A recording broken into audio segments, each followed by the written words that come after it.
Quelle joie de vous retrouver aussi nombreux à ce forum économique Maroc-France, organisé par la CGM avec le concours de son partenaire historique, le MEDEF. D'ailleurs, je tiens à remercier mon ami Patrick d'être là aujourd'hui. En votre nom et à toutes et à tous, je remercie également les coprésidents du club des chefs d'entreprise France-Maroc, M. Mohamed Ktani et M. Ross Makines, ainsi que les membres du club pour leur effort consenti au quotidien. Un travail de longue haleine pour renforcer les liens et synergies existantes entre les communautés d'affaires marocaines et françaises. Un travail précis et rigoureux en faveur de la consolidation d'un partenariat économique bilatéral qui a fait ses preuves. Je rappelle que la France est le premier investisseur étranger au Maroc, avec un engagement marqué dans les secteurs industriels et des services. Le stock d'IDE français au Maroc était de 8,1 milliards d'euros en 2022. Cela étant dit, j'estime que nous pouvons faire ensemble beaucoup mieux, vu l'énorme potentiel existant. Mesdames et messieurs, nous voulons de nouveaux fondements pour la relation économique Maroc-France. Nous sommes convaincus que nous devons trouver un nouvel équilibre mutuellement bénéfique. Notre pays, le Maroc, a embrassé une trajectoire de développement sereine et ambitieuse sous la conduite éclairée de Sa Majesté le roi Mohamed VI, que Dieu l'assiste.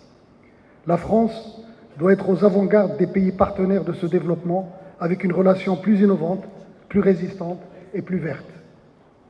Intégrant les nouveaux métiers et anticipant les enjeux d'avenir, comme l'avènement du big data ou encore l'intelligence artificielle. Ce changement de paradigme doit également prendre en considération un ordre économique mondial en perpétuelle transformation, ayant entraîné des chocs énergétiques et alimentaires, nous imposant à tous de se réinventer et de réduire nos dépendances de manière agile. Si nous regardons les choses avec un peu plus d'optimisme, ce chamboulement que nous avons vécu et que nous continuons à vivre ouvre la voie à énormément d'opportunités sur nos marchés respectifs et en dehors de nos marchés. Et là, je pense au continent africain, que nous voyons, nous, chefs d'entreprise marocains, comme un vivier d'opportunités. Le recours au nearshoring, au friendshoring, est une réponse évidente à l'ensemble des défis, ceux d'aujourd'hui et ceux de demain, et c'est l'essence même du partenariat économique Maroc-France. Nous devons continuer dans cette voie. Mesdames et messieurs, face aux crises mondiales qui se sont succédées, l'économie marocaine est restée solide. Elle s'est même surpassée. Cela n'est pas le fruit du hasard, mais d'une vision royale ayant abouti à de grandes avancées et réformes, réalisées sur les 25 dernières années sous le leadership de Sa Majesté le roi Mohamed VI. Conforme aux attentes, les résultats de cette vision ont permis au Maroc de se positionner comme la plateforme par excellence pour les entreprises souhaitant se développer en Afrique. Pour illustrer mes propos, je ne m'attarderai pas sur la transformation enregistrée en termes d'infrastructures logistiques et portuaires. Elle est évidente et la majorité d'entre vous la connaissent. Nos partenaires français ont même accompagné certains des chantiers d'envergure dans ce domaine, en l'occurrence la construction du train à grande vitesse, premier de son genre en Afrique, et une extension de 450 km est prévue. Par ailleurs, en l'espace d'une dizaine d'années, le Maroc a fait ses preuves dans un certain nombre de secteurs matures, devenant le premier producteur de voitures en Afrique, avec une capacité de 750 000 voitures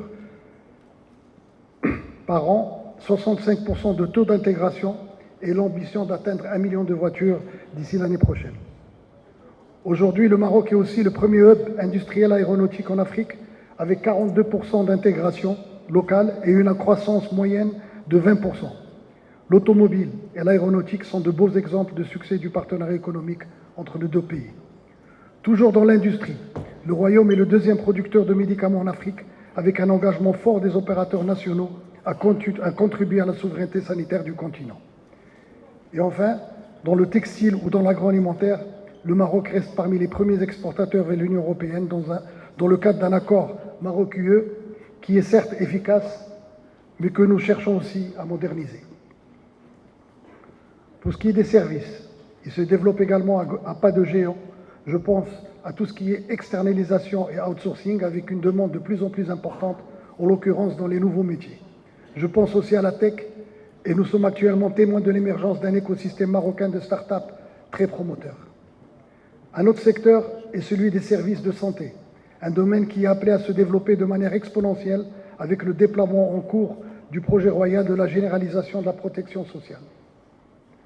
Mesdames et messieurs, l'ensemble de ces réalisations n'aurait pas été possible sans des compétences marocaines jeunes, une moyenne d'âge de 29 ans, bien formées et hautement compétitives, avec 180 000 diplômés annuellement, dont presque 20 000 ingénieurs, et je suis ravi d'apprendre que 50% de ces ingénieurs sont des femmes. Mesdames et messieurs,